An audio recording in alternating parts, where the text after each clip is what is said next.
یہ پروپیگنڈا پھیلائی ہوئی ہے کہ یہاں جانوروں کو کاٹا جاتا ہے. جو ذبح کرنے کا حکم ہے وہ اللہ کے حکم سے ہے. میرے رب تبارک و تعالیٰ نے خود جان ڈالی. ہماری جان کا بھی وہی مالک ہے, جانوروں کے جان کا بھی وہی مالک ہے. اگر اللہ کا حکم نہ ہوتا تو ہمیں چونٹی مارنے کی بھی اجازت نہیں. اللہ کا حکم نہ ہوتا تو ہمیں کسی کو بھی قربانی کرنے کی اجازت نہیں ہوتی. یہ رب تبارک و تعالیٰ کا حکم ہے.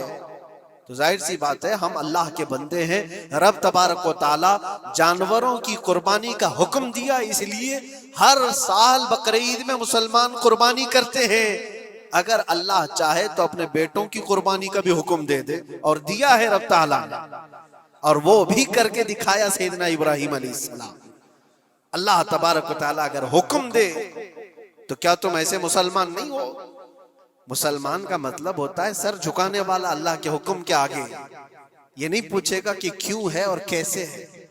مسلم کہتے ہیں اپنا سر جھکا دیا اللہ کی بارگاہ میں, اس کے حکم کے آگے.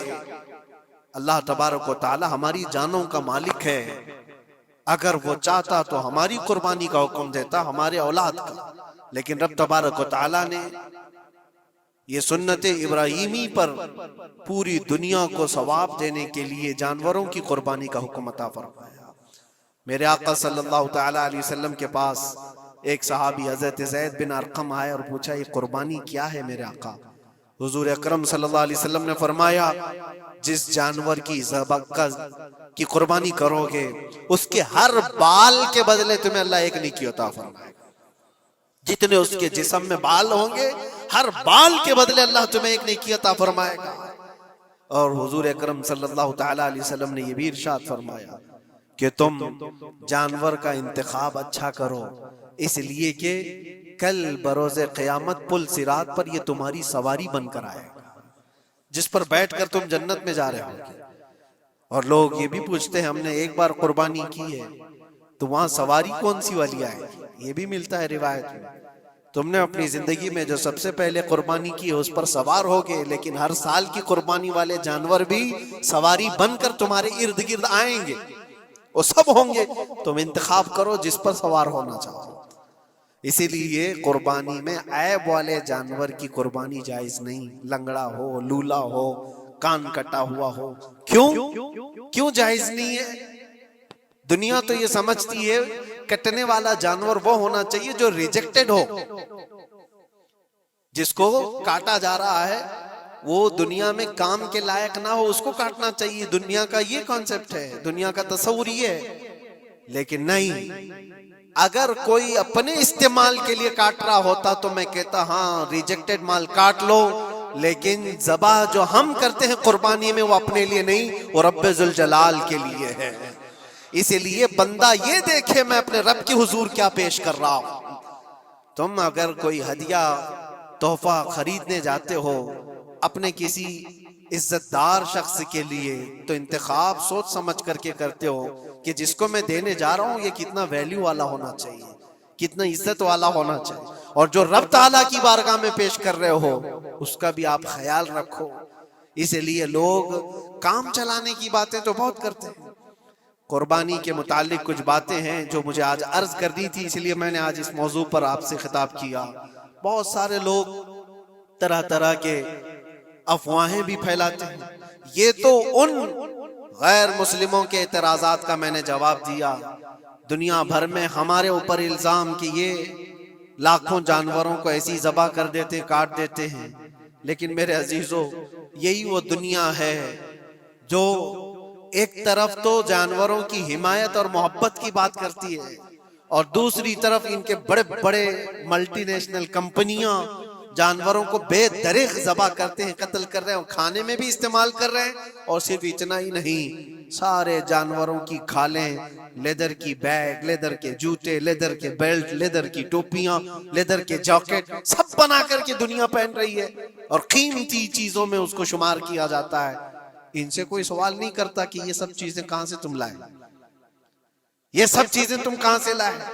کیا بغیر کسی جانور کے ذبح کیے ہوئے اس کی کھال کا استعمال کرتے ہو؟ لیدر کا استعمال تو ساری دنیا بڑے فخر سے کر رہی ہے. حتیٰ کہ گھروں کے استعمال کرنے والے صوفے اور کرسیوں پر تک استعمال ہے. لیدر کا استعمال. اور لیدر کے جوتے, لیدر کے جاکٹ سب بنا کر کے دنیا پہن رہی ہے, اور قیمتی چیزوں میں اس کو شمار کیا جاتا ہے. ان سے کوئی سوال نہیں کرتا کہ یہ سب چیزیں تم کہاں سے لائے, یہ سب چیزیں تم کہاں سے لائے. کیا بغیر کسی جانور کے ذبح کیے ہوئے اس کی کھال کا استعمال کرتے ہو؟ لیدر کا استعمال تو ساری دنیا بڑے فخر سے کر رہی ہے. حتیٰ کہ گھروں کے استعمال کرنے والے صوفے اور کرسیوں پر تک استعمال ہے. اپنی بیٹھنے والی گاڑیوں میں کار کی سیٹ پر تک استعمال ہے، تمہارے پہننے والے جوتے، تمہارے پہننے والے بیلٹ، تمہارے پہننے والے جاکٹ، سب جگہ تمہارا استعمال ہے۔ اور صرف میں یہ نہیں کہہ رہا کہ دنیا میں صرف مسلمان استعمال کرتے ہیں، ساری دنیا لیدر کا استعمال کرتی ہے۔ یہ لیدر کہاں سے آتا ہے؟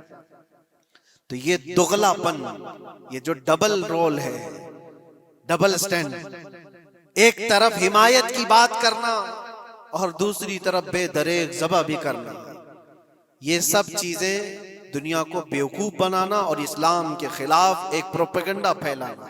لیکن اے مسلمان، ذہن و دماغ میں کسی ایسے ماڈرن کلچر کے ایسا کوئی فریفتہ ہو، اس کی باتوں میں آ کر تم یہ سوچو کہ نہیں اتنے پیسے میں قربانی کے بجائے صدقہ کر دوں، کسی غریب کو دے دوں، ناجائز ہے۔ تمہارے اوپر سے قربانی کا وجوب ختم نہیں ہوگا، وہ اسی طرح سے باقی رہے گا اور گنہگار بھی رہو گے۔ اللہ کریم سے زیادہ تم رحم کرنے والے نہیں ہو، اللہ ارحم الراحمین ہے۔ اللہ ارحم الراحمین ہے، جب وہ حکم عطا فرما رہا ہے تو کیا تمہارے دل میں اس سے بھی زیادہ رحم ہے؟ تو قربانی کے دنوں میں صرف قربانی ہی ہوگی۔ اب کچھ جو چیزیں ایسی ہیں پھیلائی گئی، دیکھیں ایک بات میں آپ کو بتاؤں، اللہ کے نبی صلی اللہ تعالیٰ علیہ وسلم رحمت للعالمین ہیں، سب کا ماننا عقیدہ ہے۔ وہ رحمت للعالمین رسول صلی اللہ علیہ وسلم نے خود اپنے ہاتھوں سے قربانی فرمائی، اور ایک دو نہیں، 100 اونٹ آئے تھے، جس میں سے 63 اونٹوں کو میرے آقا صلی اللہ علیہ وسلم نے نحر فرمایا۔ 63 اونٹوں کو خود حضور نے ذبح فرمایا، اور اس کے بعد حضرت علی مرتضیٰ شیر خدا رضی اللہ تعالیٰ عنہ کو دیا، باقی کے اونٹوں کو تم ذبح کرو۔ نبی پاک صلی اللہ تعالیٰ علیہ وسلم نے یہ جو 100 اونٹوں کو ذبح فرمایا تھا، یہ اپنے حج کے موقع پر، اور اس کے علاوہ ایک حدیث پاک میں یہ بھی ہے، حضور اکرم صلی اللہ علیہ وسلم نے جو 2 چت کبرے بکرے ذبح کیے تھے۔ چت کبرے کس کو کہتے ہیں؟ 2 کلر والے، بلیک اینڈ وائٹ جو ہوتے ہیں، ابلق ان کو کہتے ہیں عربی میں۔ 2 مینڈے ذبح فرمائے، ایک نبی پاک صلی اللہ تعالیٰ علیہ وسلم نے اپنی جانب سے قربان فرمایا، اور دوسرا پوری امت کی طرف سے قربان فرمایا۔ یہ رسول پاک صلی اللہ تعالیٰ علیہ وسلم کے، اسی لیے تو میں عرض کرتا ہوں میرے عزیزو، ہمارے امام نے سچ کہا، جو نہ بھولا ہم غریبوں کو رضا، یاد اس کی اپنی عادت کیجئے۔ قربانی سال میں 1 مرتبہ ہو رہی ہے، رسول پاک صلی اللہ تعالیٰ علیہ وسلم قربان کر دیتے اپنے نام سے، وہ تو کیا ہی، لیکن قیامت تک آنے والی اپنی امت کی طرف سے بھی خود اپنے ہاتھ سے قربانی فرمائے۔ آج امت یہ پوچھتی ہے میرے عزیزو، قربانی کے لیے 1400 سال پہلے تمہارے رسول نے تمہاری جانب سے قربانی کی، اور اللہ نے جس کو استطاعت دی، جس کو طاقت دی، میں یہ چاہتا ہوں کہ تمہارے اوپر جو قربانی واجب ہے، اپنی قربانی کرو، ساتھ میں ایک اور قربانی میرے مصطفیٰ کی طرف سے کرو، حضور اکرم صلی اللہ علیہ وسلم کی طرف، جبکہ ان کے احسان کا بدلہ پوری امت نہیں ادا کر سکتی، لیکن ہم ہدیہ تشکر کے طور پر اپنی طرف سے پیش کر سکتے ہیں۔ اور کچھ لوگوں نے یہ سمجھ رکھا ہے، ایک بکرا لے کر کے آتے ہیں، پورے گھر والوں کی طرف سے قربانی، ایک بکرا پورے گھر والوں کی طرف سے قربانی۔ میرے عزیزو، بکرا ایک آدمی کی طرف سے ہی قربان ہوگا جو مالک نصاب ہے۔ گھر میں اگر 4 لوگ مالک نصاب ہیں تو چاروں پر قربانی ہے، شوہر پر بھی، بیوی پر بھی، بیٹے پر بھی، جو مالک نصاب ہے۔ مالک نصاب کا مطلب کیا ہے آپ جانتے ہیں؟ جس کے پاس 52.5 تولہ چاندی یا 7.5 تولہ سونا یا اس کے برابر کی قیمت ہو، دونوں میں سے کسی ایک کے برابر کی قیمت ہو۔ اس زمانے میں آپ کیلکولیٹ کر لو 52.5 تولہ چاندی کی قیمت کیا ہو سکتی ہے۔ اتنی اگر تمہارے پاس رقم ہے، اتنی مالیت ہے تمہارے پاس، تو تم مالک نصاب ہو اور تمہارے اوپر قربانی واجب ہے۔ قربانی تمہارے اوپر واجب ہے، اور قربانی واجب ہونے کے لیے سال بھر پیسے ہونا ضروری نہیں، قربانی کے دنوں میں اگر وہ مالک نصاب ہوا تب بھی اس پر واجب ہے۔ زکوٰۃ کا حکم الگ ہے، قربانی کا حکم الگ ہے، اور پورے گھر کی طرف سے ایک بکرا قربان کیا تو کسی کا بھی نہیں ہوا۔ اگر 4 لوگ گھر میں رہتے تھے اور چاروں کی طرف سے ایک بکرا ذبح کیا اور چاروں کا نام لیا گیا ہے تو کسی کے نام سے قربانی نہیں ہوئی، کیونکہ پرٹیکولر ایک ہی کی طرف سے قربانی ہو سکتی ہے. ہاں بڑے جانور میں 7 حصے ہو سکتے ہیں. وہ اونٹ ہوا یا بیل بھینس، یہ جو بڑے جانور ہیں ان جانوروں میں 7 حصے ہو سکتے ہیں اور ان میں شریک ہونا جائز ہے. لیکن 7 لوگ جو شریک ہو رہے ہیں ان کے لیے بھی شرط ہے کوئی ایک بندہ بھی اس میں غلط عقیدے والا بھی نہ ہو اور گوشت کی نیت سے شریک نہ ہوا ہو، بلکہ سب قربانی کی نیت سے آئے ہوں تو سب کی قربانی ہوگی. یہ خیال بھی رہے ضروری ہے. اب حالات ایسے آ گئے کہ سب کے لیے ایک بکرا لینا اگر طاقت کے بھر نہیں ہے، استطاعت نہیں ہے، تو وہ بڑے جانور میں حصہ لے سکتے جہاں پر یہ قربانیاں ہو رہی ہیں، شریک ہو سکتے. کچھ لوگوں نے یہ پروپیگنڈا بھی پھیلایا ہے ہمارے درمیان میں سے کہ بڑے کی قربانیاں جو ہوتی ہیں اجتماعی قربانیاں، یہ جائز نہیں ہے، آدمی کو اپنی قربانی کے وقت سامنے ہونا ضروری ہے. ایسی باتیں پھیلائی گئی ہیں. میں آپ کو حدیث پاک سناتا ہوں. اللہ کے نبی صلی اللہ تعالی علیہ وسلم نے ارشاد فرمایا حضرت فاطمہ سے، کہا ہے فاطمہ اپنی قربانی کے وقت سامنے رہو، قربانی کے خون کا قطرہ زمین پر گرنے سے پہلے اللہ تعالیٰ تمہارے پچھلے سارے گناہ معاف فرمائے گا. حدیث پاک ہے. لیکن ساتھ میں دوسری حدیث یہ بھی ہے، نبی پاک صلی اللہ تعالی علیہ وسلم نے اپنی قربانی کا وکیل حضرت علی کو بنایا تھا کہ اپنی نیابت دے دی کہ میری طرف سے تم قربانی کرو.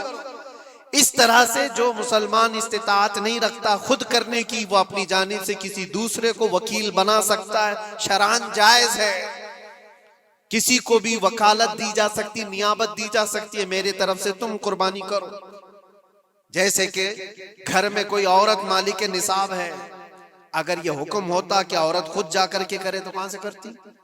عورت کسی کو وکیل بنا سکتی ہے، اپنے شوہر کو کہہ دی یا کسی کو دے دیا پیسے کہ میری جانب سے تم قربانی کرو. یہ جائز ہے بالکل.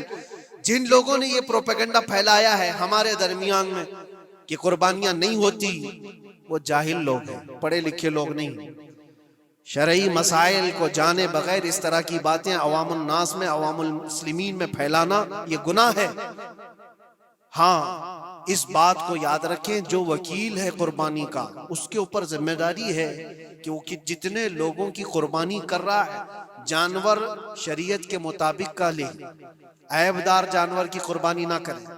لاغر ہو، کمزور ہو، سینگ ٹوٹا ہوا ہو، کان کٹا ہوا ہو، پیر کٹا ہوا ہو، دم کٹی ہوئی ہو، یا اتنا کمزور کہ چل نہیں سکتا، کھڑا نہیں ہو سکتا، ایسا عیب دار جانور نہ لے. یہ وکیل کی ذمہ داری ہے جو سب کی طرف سے قربانی کر رہا ہے. اور دوسری چیز، عیب کس کو کہتے ہیں؟ عیب کس کو؟ کان میں اگر سوراخ ہے تو وہ مکروہ ہے لیکن قربانی ہے اس کی. ہاں سینگ اگر بچپن اس کے پیدائشی نہیں آئے تھے تو جائز ہے اس کی قربانی، آئے تھے اور ٹوٹ گئے تو اس کی مقدار بتائی گئی ہے. 1/3 حصہ اگر ٹوٹا ہے تو اس وقت تک جائز ہے، اس سے زیادہ جڑ سے ٹوٹے ہوئے ہیں تو قربانی جائز نہیں. کوئی پیر پورا کٹا ہوا ہے، دم پوری کٹی ہوئی، یہ عیب میں آتا ہے.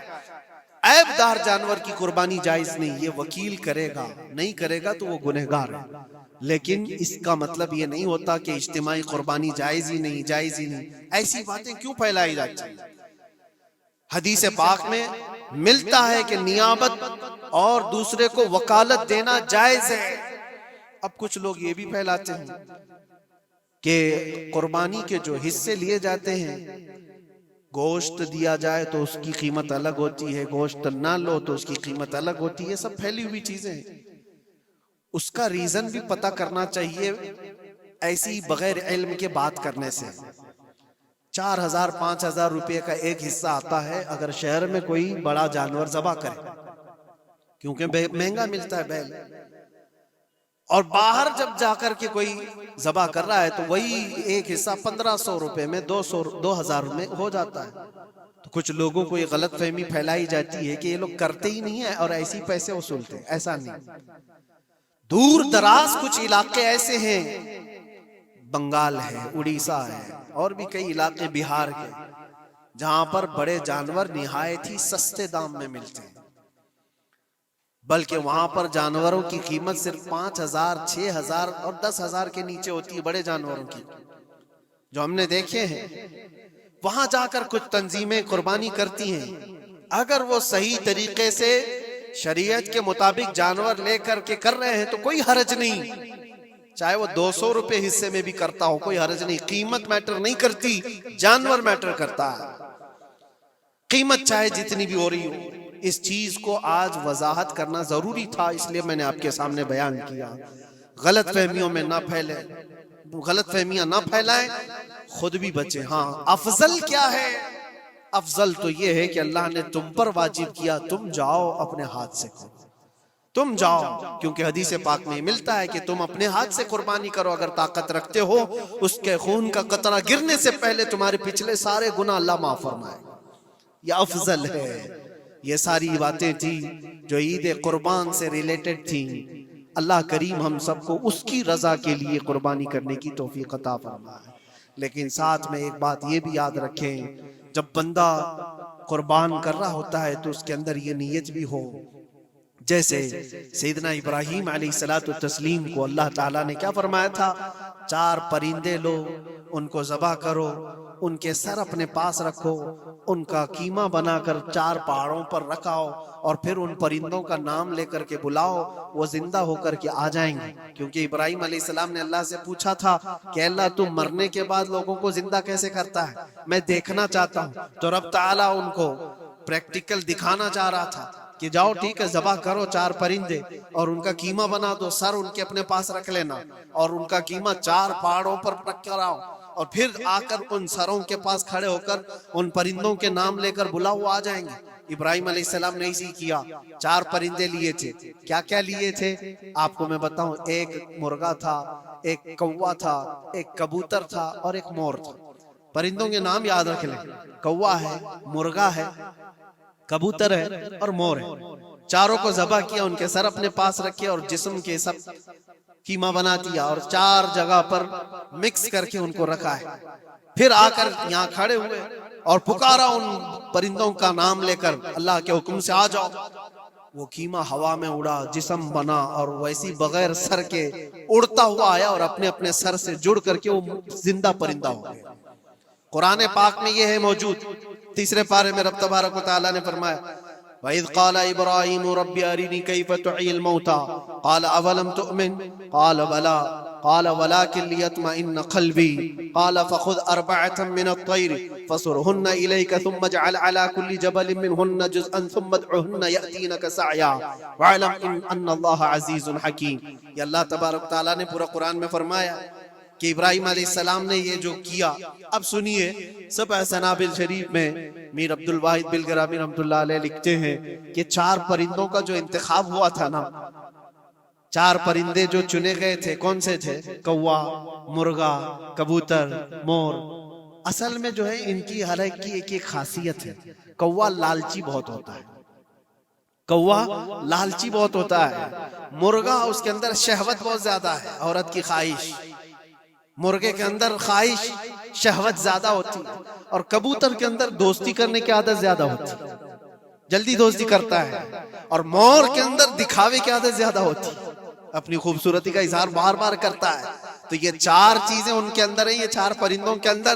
صوفیہ اکرام فرماتے ہیں در حقیقت آپ کو حکم تھا ان جانوروں کو ذبح کا نہیں تھا، کوے کی لالچ کو ذبح کرو، مرغے کی شہوت کو ذبح کرو، اور بنا وجہ کے کبوتر کی جو دوستی ہے ہر ایرے غیرے سے، اس دوستی کے کو قطع کرو، اور مور کے دکھاوے کی عادت کو ذبح کرو۔